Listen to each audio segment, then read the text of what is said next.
أعوذ بالله من الشيطان الرجيم. بسم الله الرحمن الرحيم.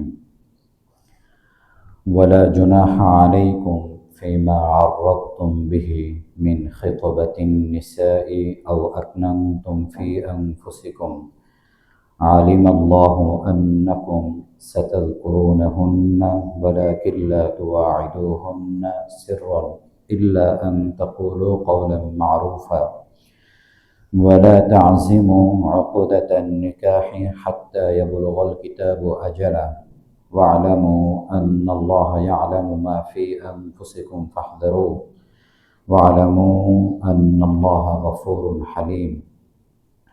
لا جناح عليكم إن طلقتم النساء ما لم تمسوهن أو تفرضوا لهن فريضة ومتعوهن على الموسع قدره وعلى المقتر قدره متاعا بالمعروف حقا على المحسنين. وإن طلقتموهن من قبل أن تمسوهن وقد فرضتم لهن فريضة فنصف ما فرضتم إلا أن يعفون أو يعفو الذي بيده عقدة النكاح وأن تعفوا أقرب للتقوى ولا تنسوا الفضل بينكم إن الله بما تعملون بصير. আল্লাহ তাআলা ইরশাদ করছেন, যখন তোমাদের নারীরা ইদ্যত পালন করে, ইদ্যত পালনকালীন সময়ে তোমরা যদি ইশারায়, ইঙ্গিতে অথবা তোমাদের অন্তরে যা গোপন রেখেছ তা তাদের সাথে প্রকাশ করো, তাতে তোমাদের কোনো অপরাধ নেই। আল্লাহ তাআলা জানেন যে তোমরা অবশ্যই তাদের সাথে তা আলোচনা করবে, কিন্তু তোমরা তাদেরকে কোনো ধরনের প্রতিশ্রুতি দিও না, গোপনেও তোমরা ওয়াদাবদ্ধ হইও না। তবে বিধিমতো কোনো কথা বললে সেটা ভিন্ন কথা। আর তোমরা তাদের সাথে বিবাহ চুক্তিতে আবদ্ধ হয়েও না যতক্ষণ না তাদের সময় শেষ হয়। আর তোমরা জেনে রাখো, নিঃসন্দেহে আল্লাহ তাআলা তোমাদের অন্তরে যা কিছু রয়েছে সে সম্পর্কে সম্যক অবগত। অতএব তোমরা আল্লাহ তাআলাকে ভয় করো। আরও জেনে রাখো যে আল্লাহ তাআলা ক্ষমাশীল, পরম সহিষ্ণু। তোমরা যদি তোমাদের নারীদেরকে তাদেরকে স্পর্শ করার পূর্বে এবং তাদের মোহর নির্ধারণের পূর্বে তালাক দিয়ে দাও, তাতে তোমাদের কোনো পাপ নেই। তবে তোমরা তাদেরকে কিছুটা উপহার দিয়ে দিও। ধনীদের উপরে তাদের ধনাঢ্যতা হিসেবে, দরিদ্রদের উপরে তাদের দারিদ্রতা হিসেবে বর্তাবে। ন্যায়সঙ্গতভাবে তাদেরকে কিছু সামগ্রী দিয়ে দেওয়া, এটা মুহসিনদের জন্য অবশ্য করণীয়। আর যদি তোমরা তাদেরকে স্পর্শ করার পূর্বে তালাক দিয়ে দাও, এমত অবস্থায় যে তোমরা মোহরানা নির্ধারণ করনি, তোমরা মোহরানা নির্ধারণ করেছ, তাহলে তোমরা যা নির্ধারণ করেছ তার অর্ধেক তোমাদের উপরে বর্তাবে। তবে যদি সে কিছুটা ক্ষমা করে দেয় অথবা যাদের হাতে চুক্তিবদ্ধ রয়েছে তারা কিছুটা ক্ষমা করে দেয়, তাহলে সেটা ভিন্ন ব্যাপার। আর তোমাদের ক্ষমা করে দেয়াই তাকওয়ার ক্ষেত্রে বেশি উপযোগী, বেশি নিকটবর্তী। আর তোমরা তোমাদের মাঝে অনুগ্রহকে ভুলে যেও না। নিঃসন্দেহে আল্লাহ তাআলা তোমরা যা কিছু করছো সে সম্পর্কে সম্যক দ্রষ্টা। তো এই আয়াতগুলোর মধ্যে আল্লাহ তাআলা তালাকের বিভিন্ন বিষয়ে আলোচনা করেছেন। সর্বপ্রথম আল্লাহ তাআলা ইদ্যতকালীন সময়ে নারীদেরকে বিয়ের প্রস্তাব দেওয়া সম্পর্কে আলোচনা করেছেন। স্বামী ইন্তেকাল করার পরে 4 মাস 10 দিন ইদ্যত পালন করা হয়ে থাকে। সেই সময়ে হোক অথবা তালাকে বায়েন বা তালাকে মুগাল্লাজা অথবা 3 তালাক দেওয়ার পরে যে বিচ্ছেদ হওয়ার ইদ্যত পালন করা হয়ে থাকে, 3 অপবিত্রতার সময় অথবা গর্ভকালীন সন্তান থাকার কারণে গর্ভ খালাস হওয়া পর্যন্ত এই সময় এই সময়ের মধ্যে যদি কোনো পুরুষ কোনো ইদ্যত ইদ্যত পালনকারী নারীকে বিয়ের প্রস্তাব দেয় অথবা সরাসরিভাবে কোনো বিষয়ে বিয়ের ব্যাপারে ওয়াদাবদ্ধ হয়, তাহলে সেটা তার জন্য গুনাহের কাজ হবে, এটা বৈধ নয়। ইদ্যতকালীন সময়ে কোনো নারীকে বিয়ের প্রস্তাব দেওয়া অথবা তার সাথে কোনো বিষয়ে ওয়াদাবদ্ধ হওয়া, এভাবে যে তোমার ইদ্যত শেষ হলে অবশ্যই তুমি আমাকে বিবাহ করবে, আমাকে ছাড়া অন্য পুরুষকে তুমি বিবাহ করবে না, এভাবে তার সাথে ওয়াদাবদ্ধ হওয়া বা চুক্তিবদ্ধ হওয়া এটা বৈধ নয়। তবে কোনো পুরুষ যদি চায় তাহলে ইশারায় ইঙ্গিতে সে নারীকে বলতে পারে, এটা তাদের জন্য বৈধ। এ ব্যাপারটি আল্লাহ তাআলা বললেন, ফিমা আরাদতুম বিহি মিন খিতবাতিন নিসা, নারীকে প্রস্তাব দেওয়ার ব্যাপারটি ইশারায় ইঙ্গিতে যদি তোমরা করে থাকো, আও আকনানতুম ফি আনফুসিকুম, তোমাদের অন্তরে যা কিছু গোপন রেখেছ তা যদি তোমরা করে থাকো তাহলে তোমাদের কোনো অপরাধ নেই। ইশারায় যদি বলে থাকে যে আমার একজন সৎ নারী বিবাহের জন্য প্রয়োজন রয়েছে, অথবা তোমার মতো একজন ভালো মেয়ে আমি বিয়ের জন্য খুঁজছি, এভাবে ইশারায় ইঙ্গিতে বললে সেটা গুনাহের কাজ হবে না। অথবা সেই নারীর অভিভাবকের সাথে সরাসরি বললেও অপরাধ হবে না। সেই নারীর অভিভাবকের সাথে যদি বলে যে আমি তোমার মেয়েকে বা তোমার বোনকে বিবাহ করব ইদ্যত শেষ হলে, তাহলেও গুনাহ হবে না। কিন্তু তাকে সরাসরি কোনো ধরনের ইশারায় তাকে সরাসরি কোনো ধরনের বিয়ের প্রস্তাব দেওয়া বা চুক্তিবদ্ধ হওয়া কোনোটাই বৈধ নয়।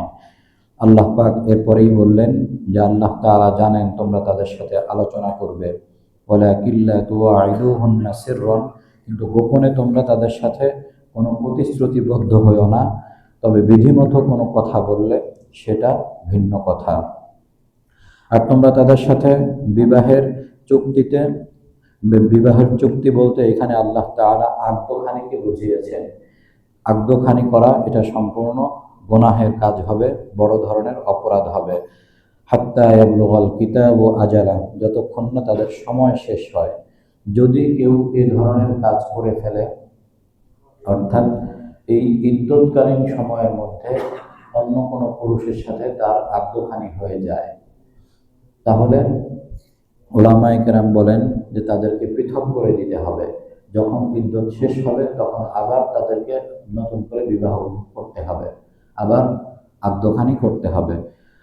আর যদি তাদের মাঝে শারীরিক সম্পর্ক কায়েম হয়ে যায়, ইদ্যতকালীন সময়ের মধ্যেই অন্য পুরুষের সাথে বিবাহের পরেও আবার শারীরিক সম্পর্কও হয়েছে, এমনটা যদি হয়ে থাকে, তাহলে উলামায়ে কেরামের মধ্যে মতানৈক্য রয়েছে। কেউ কেউ বলেন যে তাদের সাথে সম্পূর্ণ সম্পর্ক জীবনের জন্যই বিচ্ছিন্ন হয়ে যাবে, পরবর্তীতেও তারা আর বিবাহ বন্ধনে আবদ্ধ হতে পারবে না।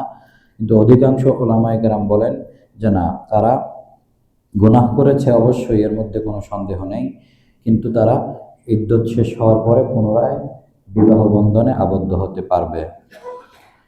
এরপরে আয়াতে আল্লাহ তাআলা মোহর নির্ধারণ না করে বিবাহ করা এবং তাদেরকে বিয়ের পরে যদি স্পর্শ করা না হয় এমন অবস্থায় তালাক দিয়ে দেওয়া হয়, তাহলে কি মাসআলা হবে সে সম্পর্কে আলোচনা করেছেন।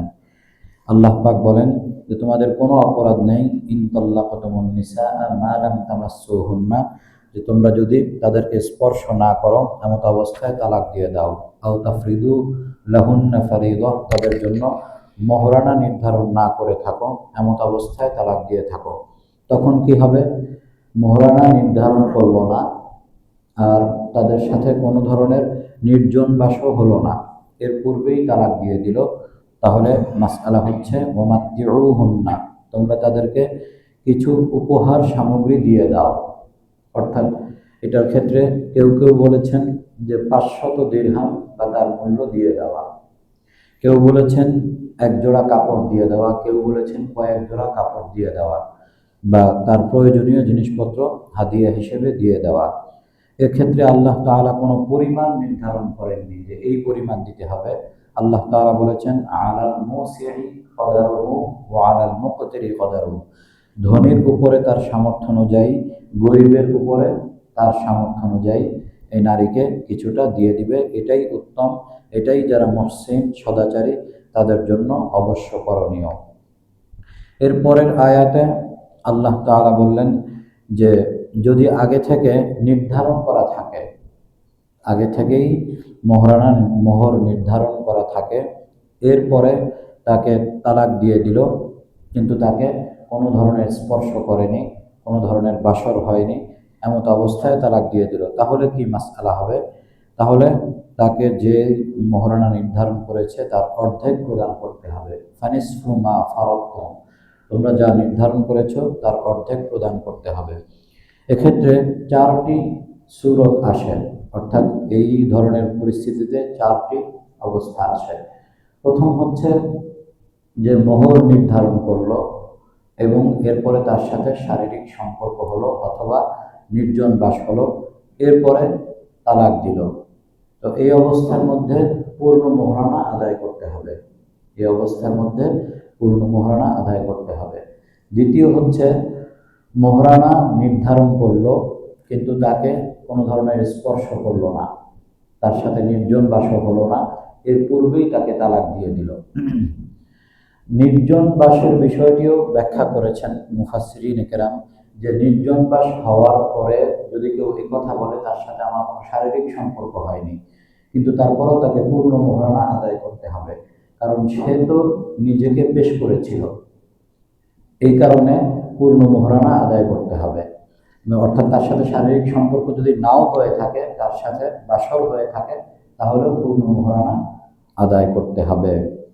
তো তাহলে যদি কেউ দ্বিতীয় সূরত বা দ্বিতীয় অবস্থা হচ্ছে যে কেউ মোহরানা নির্ধারণ করলো, নির্ধারণ করার পরে তাকে স্পর্শ করলো না অথবা নির্জন বাস হলো না, তার আগে তালাক দিয়ে দিল, এমত অবস্থায় তার অর্ধেক মোহরানা আদায় করতে হবে, এমত অবস্থায় অর্ধেক মোহরানা আদায় করতে হবে। তৃতীয় সূরত হচ্ছে আগে থেকে কোনো মোহরানা নির্ধারণ করেনি, এরপরে বিবাহ করলো, বিবাহ করার পরে তাকে স্পর্শ করা বা নির্জন বাসের পূর্বেই তাকে তালাক দিয়ে দিল, এমত অবস্থায় তাকে কিছুই দিতে হবে না, শুধুমাত্র তাকে কিছু উপহার সামগ্রী প্রদান করা, সেটা ধনীর অবস্থা হিসেবে, গরিবের অবস্থা হিসেবে। চতুর্থ অবস্থা হচ্ছে যে তার কোনো মোহরানা নির্ধারণ করে নাই, তাকে বিবাহ করেছে, এরপরে তার সাথে নির্জন বাসও হয়েছে, তো তখন কি করবে? তখন মোহরে মিছিল আসবে, অর্থাৎ মোহরে মিছিলকে বলা হয়ে থাকে তার ফুফাতো বোন, চাচাতো বোন যারা রয়েছে তাদের কি ধরনের মোহরানা হয়েছে সেই মোহরানা হিসেবে তাকে মোহরানা প্রদান করতে হবে। যদি মোহরানা পূর্ব থেকে নির্ধারণ না করে থাকে এবং বিয়ের পরে তার সাথে শারীরিক সম্পর্ক অথবা নির্জন বাস হয়ে থাকে, তাহলে তাকে মোহরে মিছিল আদায় করতে হবে। যেহেতু নির্ধারণই করে নাই, তাহলে কি মোহর আদায় করবে? মোহরে মিছিল বলা হয়ে থাকে যে নারীকে বিবাহ করা হয়েছে সেই নারীর আত্মীয় স্বজন যারা রয়েছে, তার ফুফাতো বোন, তার চাচাতো বোন, তাদের যে ধরনের মোহরানা ছিল, তাদের বংশে যে ধরনের মোহরানা সাধারণত হয়ে থাকে, এই ধরনের আশেপাশে মোহরানা নির্ধারণ করবে। এই 4টি অবস্থার কোনো একটি অবস্থা হবে।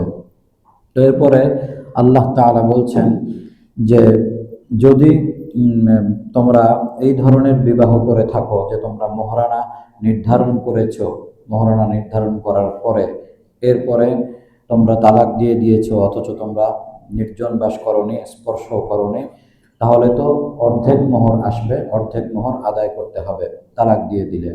তো এক্ষেত্রে আল্লাহ তাআলা বলেন ইল্লা আইয়াফুনা আও ইয়াফু আল্লাযী বিয়াদিহি উকদাতুন নিকাহ, যদি সে নারী ক্ষমা করে দেয় তাহলে সেটা ভিন্ন কথা, অর্থাৎ সে নারী বললো ঠিক আছে আমাকে অর্ধেক মোহরানাও দিতে হবে না, অথবা আও ইয়াফু আল্লাযী বিয়াদিহি উকদাতুন নিকাহ, যাদের কাছে বিয়ের এই বন্ধনটি রয়েছে, যাদের হাতে, তারা যদি ক্ষমা করে দেয়। কাদের হাতে রয়েছে? স্বামীর হাতে রয়েছে, স্বামীর হাতে বিয়ের বন্ধন রয়েছে, সেও ইচ্ছে করলে ক্ষমা করতে পারে। তো এখানে সে কিভাবে ক্ষমা করবে? মহারানা সে আদায় করছে, এ অর্ধেক মহারানা তার উপরে আসছে, সে কিভাবে ক্ষমা করবে? এক্ষেত্রে মুফাসসিরিনে কেরাম উল্লেখ করেছেন তার ক্ষমা করার বিষয়টি হচ্ছে সে পূর্ণ মহারানা আদায় করে দিবে। অর্থাৎ পূর্বেকার সময়ে এমন ছিল যে মহারানা তারা নির্ধারণ করার পরে মহারানা পুরোটাই আদায় করে দিত। মহারানা পুরোটাই আদায় করে দিত, আদায় করার পরে স্ত্রীর কাছে গমন করত। তো যখন মহারানা পুরোটাই তারা আদায় করে দিল, আদায় করে দেওয়ার পরে দেখা গেল যে সে স্ত্রীর কাছে গমন করে নাই, এমত অবস্থায় তালাক দিয়ে দিল। তো তখন কি করবে? তখন সে অর্ধেক মহারানা ফেরত নিয়ে নিতে পারে। তো যদি এই স্বামী অর্ধেক মহারানা ফেরত না নিয়ে পুরোটাই তাকে দিয়ে দেয়, বলে ঠিক আছে তোমাকে যেটা দিয়েছি সেটা আমি আর কিছুই ফেরত নিব না, তুমি তো অর্ধেক মহারানা পাচ্ছ শরীয়তের দৃষ্টিকোণ থেকে, বাকি অর্ধেক আমাকে দেওয়া লাগবে না, ওটা তোমাকে মাফ করে দিলাম।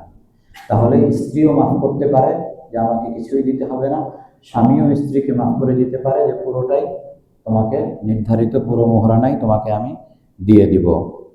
এরপর আল্লাহ তাআলা বলছেন ওয়া আন তা'ফু আকরাবু লিত-তাকওয়া, যদি তোমরা ক্ষমা করে করো তাহলে এটাই তাকওয়ার বেশি নিকটবর্তী বিষয় হবে। ওয়ালা তানসাউল ফাদলা বাইনাকুম, তোমাদের মাঝে অনুগ্রহের বিষয়টি তোমরা ভুলে যেও না। প্রত্যেকেই প্রত্যেককে অনুগ্রহের সাথে বিষয়গুলোকে দেখবে।